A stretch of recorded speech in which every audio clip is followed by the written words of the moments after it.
Episode की शुरुआत में हमें दिखाया जाता है कि कंपटीशन में 2 दिन बचे हुए थे और इन 2 दिनों में वक्त बीतता जाता है। जो हमारे चेन और पिंकी रहते हैं वो कड़ी लगन से अपनी प्रैक्टिस करते जा रहे होते हैं और इन 2 दिनों के अंदर ही अंदर वो दोनों पहले से बहुत ही ज्यादा पावरफुल बन चुके थे। खास करके जो हमारा चेन रहता है वो तो ज्यादातर बुक्स में ही खोया रहता है और बीच बीच में जब ब्रेक होता है तब इधर हमें पिंकी को दिखाया जाता है। ये होता है उसका सीक्रेट पिलो जो कि बिल्कुल चेन जैसा था।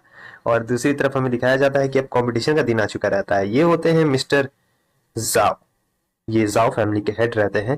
ये कह रहे होते हैं कि तुम्हें नहीं लगता है कि यहाँ कंपटीशन में आने के लिए कुछ ज्यादा ही जल्दी है, तुम बहुत पहले आ गए हो। और वहां पर जो हमारे चेन के रहते हैं पैट्रिच, वो कहते हैं कि हाँ एग्जैक्ट मैं यही चीज तुम्हारे लिए भी कहना चाहता हूँ, तुम इतनी जल्दी यहाँ पर क्या कर रहे ये हो। कह रहे होता है कि मुझे ये सुनकर बहुत अफसोस लगा कि तुमने अपने एक होनहार स्टूडेंट को खो दिया। हालांकि मैं भी तुम्हारे साथ बहुत ही अच्छी तरीके से कम्पीट करना चाहता था, लेकिन अब मुझे नहीं लगता है कि तुम हमारे आसपास भी भटक पाओगे।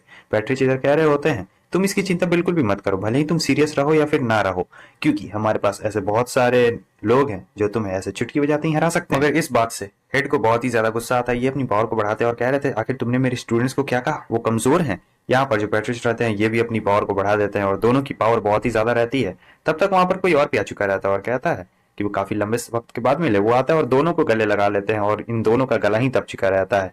और इस तरफ वो कह रहे होते हैं पैट्रिक से कि ये तुम्हारे क्लैन का बंदा है, देखने में बहुत ही ज्यादा हैंडसम है, सभी लोग वैसे ही हैं तुम्हारे क्लैन में। और फिर क्या था, दोनों को कह रहा होता है ठीक है चलो अब बिजनेस की थोड़ी सी बात कर ली जाए, बाद में तुम लोग अपना लड़ाई झगड़ा सुलझाना।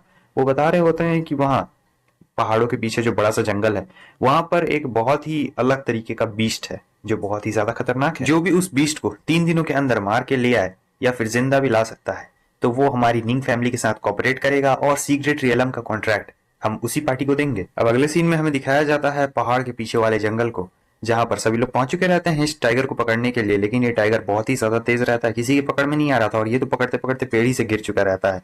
इसके बम में चोट लग गया रहता है। कह रहा होता है कि ये तो बहुत ही ज्यादा ड्यूरेबल है, इसे पकड़ना तो कुछ ज्यादा ही मुश्किल होता जा रहा है। तब तक वहां पर मास्टर निकल चुके रहते हैं और कह रहे होते हैं इस टाइगर को अंडर एस्टिमेट बिल्कुल भी मत करना, भले ही ये एक लो लेवल स्पिरिट बीस्ट क्यों ना हो, लेकिन ये अपने काइंड में सबसे बेस्ट एग्जिस्टेंस में से एक है। और फिर हमारा चैन कह रहा होता है टीचर से, टीचर क्या आपके पास कोई रास्ता है कि मैं इस टाइगर को पकड़ सकूं या फिर आप मेरी कुछ ही मदद कर सकते हैं। टीचर कहते हैं कि तुम्हारी मदद, हाँ तुम्हारी मदद तो मैं कर सकता हूँ, लेकिन सोच रहा हूँ किस तरीके से किया जाए, क्योंकि बहुत सारे मेथड है, मुझे समझ में नहीं आ रहा है। इससे सुनकर तो उसका बड़ा सा मुंह फट चुका रहता है। कह रहा होता है क्या और भी कई रास्ते हैं, जल्दी बताइए। मास्टर उसे बोलते हैं ठीक है, तब मैं तुम्हें कुछ ट्रैकिंग स्किल्स पास करने जा रहा हूँ। तुम इन ट्रैकिंग स्किल्स की मदद से उस टाइगर के ठिकाने का पता लगा सकते हो और उसे ढूंढने में भी तुम्हें थोड़ी आसानी हो जाएगी। वो कहता है कि ठीक है। उसके बाद मास्टर उसे ट्रैकिंग स्किल्स बताना शुरू करते हैं। फिर थोड़ी देर के बाद हमें दिखाया जाता है कि पिंकी और उसके साथी वहां पर आ चुके होते हैं। ये सभी मिलकर आए होते हैं इस मिशन पे। और फिर ये लोग भी बताते हैं कि वो टाइगर पता नहीं कहाँ पर चला गया है और यहाँ पर चेन को भी वो टाइगर नहीं मिला रहता है। लेकिन चेन कह रहा होता है कि ठीक है, मेरे पास एक बहुत ही अच्छा आइडिया है, शायद मैं पता लगा सकता हूँ कि आखिर वो टाइगर कहाँ पर है। वो लोग कहता है क्या सच में? ये कहता है चलो चलते हैं। अब ऐसे करते करते 2 घंटे बीत चुके रहते हैं और चेन उन्हें पहुंचा देता है सीधे उस टाइगर की गुफा में। वो गुफा बहुत ही ज्यादा गर्म रहती है, इन्हें काफी ज्यादा गर्मी लग रही होती है और साथ ही साथ इन लोगों के पास सामने में अजीब अजीब से क्रिस्टल्स दिख रहे होते हैं, जैसा लग रहा था उसके अंदर आग जल रहा है। और ये बंदा कह रहा होता है कि बर्निंग टाइगर को ऐसी गर्म जगह बहुत ज्यादा पसंद है। मुझे लगता है कि चेन तुम हमें बिल्कुल सही जगह पर लेके आए हो, अब बस हमें उसे ढूंढना बाकी रह गया, लेकिन गर्म कुछ ज्यादा ही है। और इधर चेन को गर्मी नहीं लग रही होती। वो कह रहा होता है ये जगह उतनी भी कुछ खास बुरी नहीं है। रुको, ये क्या है? क्योंकि क्रिस्टल जैसा तो था लेकिन क्रिस्टल नहीं लग रहा था। फिर वो लोग को पता लगता है कि ये एक क्रिस्टल ही है लेकिन अलग टाइप का, ये कल्टीवेशन करने का इस्तेमाल कर सकते हैं और इसके अंदर का जो फ्लक्चुएशन है पावर का वो बहुत ही ज्यादा है। जब इतने सारे क्रिस्टल्स उन लोगों को मिल चुके रहते हैं तब उनकी गर्मी अचानक से दूर हो गई थी, क्योंकि अब पैसों की गर्मी उनके ऊपर चढ़ चुकी थी। और जब पैसों की गर्मी लगती है तब ये गर्मी कुछ भी नहीं, क्योंकि इन्हें पता था कि अगर ये क्रिस्टल बेचेंगे तो बहुत ही ज्यादा पैसे मिलने वाले हैं। लेकिन तब तक वहां पर चेन को एहसास हो चुका था कि वो टाइगर आ चुका है, इसलिए वो सबको सतर्क कर देता है। और यहाँ पर टाइगर आ चुका रहता है, काफी एकदम वॉल्केनो जैसी गर्मी निकल रही होती है उससे बाहर। सभी लोग तुरंत ही पीछे हट चुके रहते हैं क्योंकि कोई भी पंगा नहीं लेना चाहेगा उससे जल्दी। और फिर टाइगर आता है, यहाँ पर चेन सबसे पहले हमला करने की कोशिश करता है, लेकिन चेन की तलवार उस टाइगर के स्किन का कुछ भी नहीं बिगाड़ पाती है। चेन सोच रहा था कि आखिर पता नहीं मैंने ये कहाँ पर पंगा ले लिया, इसकी स्किन भी बहुत सख्त है। फिर वो पीछे हटता है, तब दोनों लेडीज की बारी होती है। दोनों लेडीज हमला करने जाती है, तब तक वो टाइगर अपने एकदम फुल पावर का इस्तेमाल करता है और एक जोरदार हमला करता है, जिससे वहां पर होता है एक बहुत बड़ा धमाका। लेकिन वो दोनों लेडीज बच चुकी रहती है। वो कहता है तुम दोनों ठीक तो हो ना, लेकिन वहां पर उन दोनों के कपड़े लगभग फट चुके रहते हैं। वो कह रही होती है कि तुम यहाँ क्या देख रहे हो बेशर्म कहीं के, आगे देखो, पीछे बिल्कुल भी मत देखो।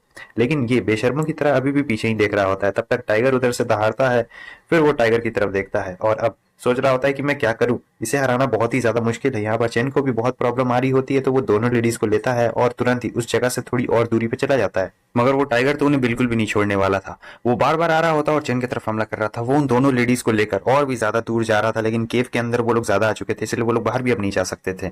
अब यहाँ पर चेन बहुत बुरी तरीके से फंस गया था, क्योंकि चारों तरफ आग ही आग। तब तक हमें दिखाया जाता है कि एग बाहर निकल चुका होता है। चेन उससे कहता है कि एग तुम बाहर क्यों आए। वो तुरंत ही अपने ड्रैगन फॉर्म में आ चुका रहता है, और एग का ड्रैगन फॉर्म तो आपको पता ही है कितना ज्यादा खतरनाक और बड़ा लगता है।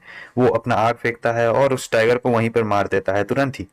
जरा भी देर नहीं लगती और आराम से काम हो जाता है। फिर क्या था, थोड़ा सा जो बचा रहता है वो भी नहीं छोड़ता है। फिर से वो लोग देखते हैं और ये लोग भी डर चुके रहते हैं, क्योंकि इन्होंने एग को नहीं देखा रहता है। वो कहता है कि चिंता मत करो, ये मेरा प्यारा सा राजदुलारा सा स्पिरिट बीस्ट है। क्या स्पिरिट बीस्ट है? आखिर तुम्हारे पास इतना ज्यादा पावरफुल स्पिरिट बीस्ट कहाँ से आया? और फिर क्या था, वो जो एग रहता है वो अपने ड्रैगन फॉर्म में ज्यादा देर नहीं रह सकता है, तो तुरंत ही वापस आ जाता है नॉर्मल में भी। और ये जो लेडी रहती है सोच रही होती है कि वाह, कितना ताकतवर स्पिरिट बीस्ट है, काश मेरे पास भी एक स्पिरिट बीस्ट रहता। चेन उसकी तरफ देखती है, वो चेन की तरफ देख रही होती है। चेन उससे कहता है कि मुझे लगता है आप दोनों के लिए अच्छा यही रहे कि आप दोनों अपने कपड़े पहले चेंज कर ले। वो कहती है अरे हाँ। अगले सीन में हमें दिखाया जाता है कि रात काफी ज्यादा हो चुकी थी, इसलिए ये लोग वापस नहीं जाते हैं, जंगल ही में रुक चुके रहते हैं। और यहाँ पर वो जो बंदा रहता है कह रहा होता है कि चेन, अगर आज तुम ना होते तो एक तो हम लोग कंपटीशन ऐसे भी हारने ही वाले थे, और ऊपर से हमारी जान भी चली जाती। तुम्हारा बहुत बहुत शुक्रिया। मगर चेन उससे कह रहा था शुक्रिया कहने की कोई भी जरूरत नहीं है, क्योंकि वैसे भी तो हम सभी लोग टीममेट्स हैं, और हम लोग एक साथ अंदर गए थे तो एक साथ बाहर जरूर निकलेंगे, किसी को कुछ भी नहीं होने वाला है। ये लोग आराम से अपना खा रहे होते हैं। इधर दूर में इनका अपोनेंट टीम भी आ चुका रहता है, जो कि इन्हें देखकर बहुत ज्यादा खुश हो रहा था, क्योंकि उन लोगों ने टाइगर को तो पकड़ लिया था। और अब इन लोगों के पास रहता है एक स्पेशल तरीके का फॉर्मूला। अगर ये इस फॉर्मूले को उन लोगों को पिला देते हैं किसी भी तरीके से, तो सारे के सारे लोग मर जाएंगे, कोई भी नहीं बचने वाला। लेकिन इससे पहले कि प्लान कामयाब हो पाता, तब तक ये दोनों पीछे से आ जाती है। ये लोग नहा के आ रही होती है, और जब ये लोग देखते हैं कि ये दोनों पीछे से कहां से आ गई, इनका प्लान तो पूरा फुस हो चुका है।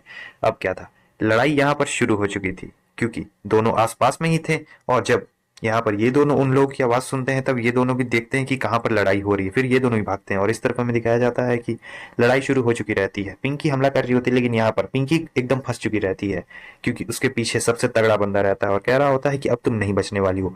वो हमला तो करता है, लेकिन तब तक हमारा मेन हीरो चेन आ जाता है, और वो पिंकी को एकदम हीरो वाले स्टाइल में बचा चुका रहता है। तो दोस्तों, बस हमारा ये एपिसोड यहीं पे खत्म होता है। अगर आपको वीडियो अच्छी लगी, लाइक कर देना, चैनल पे न्यू सब्सक्राइब कर देना, और हाँ, सेकंड चैनल पे भी जाके जरूर देख लेना, क्योंकि उस पर भी मैंने वीडियो डाल दी है, समझे? तो ठीक है, फिर मिलते हैं नेक्स्ट एपिसोड में, तब तक के लिए बाय बाय।